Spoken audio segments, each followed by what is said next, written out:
Hey guys, today I have a Sea-Doo GTS 720 ski that has a no start condition, and it seems that the problem occurs most once the ski is warmed up. So we're going to test it on the water today. All right guys, got the ski here that a customer brought, and they actually have pretty much what seems to be a no start condition. It seems to be either probably a bad starter. It really seems like it's a bad starter, like it's got, you know, a weak spot in it or something. You hear that? It's either the battery is weak or nearly dead. I think the battery's been charged for the off season, but it could be that. We're going to check that, but at this point it feels more like you know, start itself. There it is. It's getting some power. Power again. Okay. It does finally start. Key on the post. Let's see if we can get it to do it again. There it is again. There it goes. Could be the start switch itself. It's kind of weird, but I'll try one more time. Like I said, key on the post. That's double beeps, ready to start. That hit it again.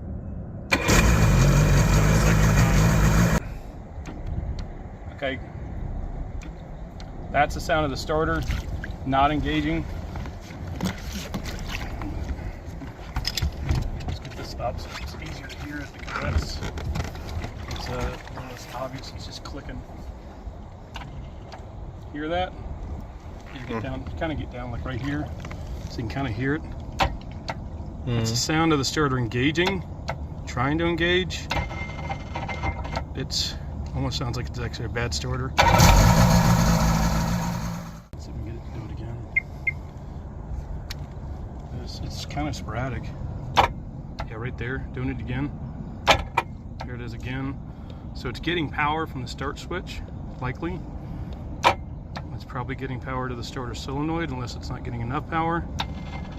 That's... It sounds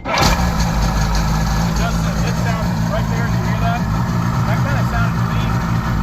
That kind of sounded like a starter hitting a bad armature. When checking a problem like this, the first thing to do is make sure the battery has full voltage, at least 12 volts or more. The next thing I like to do is check when the problem occurs if the battery voltage drops. The fact that the voltage dropped when the starter fully engaged is normal, as long as the ski starts up. As you can see in the next couple of tests, when the starter tries to engage but doesn't turn over or start, the voltage barely drops at all. That pretty much tells me that the battery is healthy and can handle a load on it. The start switch is sending power to the solenoid is sending power to the starter, and the starter is not doing what it's supposed to do. Once the ski starts and runs, you can see by the display that the voltage goes from just under 11 volts up to 12.5 plus volts, which means the charging system is doing its job. If you are looking for any products, tools, or materials I use and recommend, check out my description and products on the video for what I use and recommend.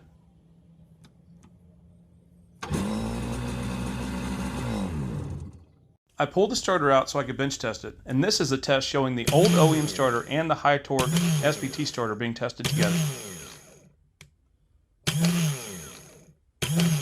Both starters seem to test healthy, but it is pretty clear the new SBT starter sounded smoother overall. You also have to check and make sure the Bendix flings out on these starters for them to work properly. I prefer to hook up the positive cable to the power terminal and use a ground cable to engage the starter when bench testing, because the grounding surfaces need to be cleaned anyway. After you've bench tested the starter, the next thing you should do is verify the starter is configured properly to fit. Then you need to swap over the rear mount bracket and the ground cable before installing on the engine. This is the first test after installing the new starter and reassembling the exhaust. I did also replace the seat cover on the ski, and I'll show you that next. As you can tell, the new starter made a big difference, but the ski is obviously over 25 years old, so my best recommendation is to replace the starter solenoid at the same time. The starter solenoid is what directly sends power to the starter from the battery, so if it is as old as the starter, it is bound to be the next weakest link. I did also replace the starter solenoid on this ski, and I will be showing how to replace that and where to find it in one of my next videos. If the starter solenoid is something you need to do on your ski, be sure to hit the subscribe button and notification bell so you get notified when my new videos are published. The last thing I did on this ski to finish it up was the seat cover. If you take another look at the seat at the beginning of the video, you'll see how lumpy it was from what was put underneath it. I'm not really sure if this black layer is just a big piece of flex tape. All I know is it did not hold up well under the seat cover. I added this layer of Dacron padding to help prevent the lumps showing through the new seat cover since the black stuff was bonded to the old fabric and foam. Here's how good the main seat turned out. It was a huge improvement over how it looked before. The front piece looked nearly as bad, but at least it had some Dacron already on it. I just gave it a full layer to make it look more uniform. Before I put the Dacron on, I used the black duct tape to help hold the foam and old bonded seat cover in place, so it made putting the new upholstery on easier. I typically use 3M spray adhesive to apply the Dacron to the seat body. Here's how that part of the seat turned out. If you take the time to do the best prep work for the seat cover install, you'll end up with great results like what you see here. For the closing thoughts on this video, I want to tell you guys, if you are replacing the starter on your ski, I highly recommend replacing the solenoid at the same time. Hope you guys enjoyed this video and found it helpful. Please smash the like button to support us and subscribe to my channel to see more cool videos like this one, and I'll see you in the next video.